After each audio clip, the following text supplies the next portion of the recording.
सोमनाथ मंदिर। रुको, क्या तुम जानते हो कि भारत का पहला ज्योतिर्लिंग कहाँ स्थित है? ये पवित्र स्थान गुजरात के समुद्र तट पर स्थित सोमनाथ मंदिर है, जो अरब सागर के किनारे अपनी अद्भुत भव्यता के साथ खड़ा है। ये वही स्थान है जहां से दक्षिण दिशा में सीधी रेखा में कोई भी जमीन नहीं आती और सीधा अंटार्कटिका तक सिर्फ समुद्र ही समुद्र है। इसलिए इसे पृथ्वी के सबसे रहस्यमय स्थानों में भी गिना जाता है।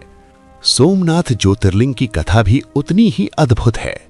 प्राचीन समय में चंद्रदेव, जो अपनी सुंदरता और तेज के लिए प्रसिद्ध थे, अपने ससुर दक्ष प्रजापति के श्राप का शिकार हो गए। श्राप के कारण उनका तेज धीरे धीरे समाप्त होने लगा। निराश और दुखी होकर उन्होंने भगवान शिव की कठोर तपस्या की।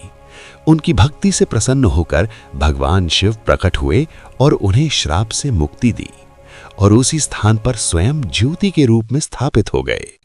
तभी से ये स्थान सोमनाथ कहलाया, जहां सोम का अर्थ है चंद्र और नाथ का अर्थ है भगवान।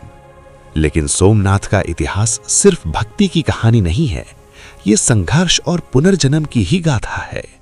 इस मंदिर को कई बार आक्रमणकारियों द्वारा तोड़ा गया, जिनमें सबसे प्रसिद्ध नाम महमूद गजनी का है। लेकिन हर बार ये मंदिर फिर से खड़ा हुआ, जैसे कोई शक्ति इसे बार बार पुनर्जीवित करती रही हो। आज जो सोमनाथ मंदिर हम देखते हैं, वो भारत की अटूट आस्था, साहस और पुनर्निर्माण की शक्ति का प्रतीक है। इस ज्योतिर्लिंग का आध्यात्मिक महत्व भी बहुत गहरा है।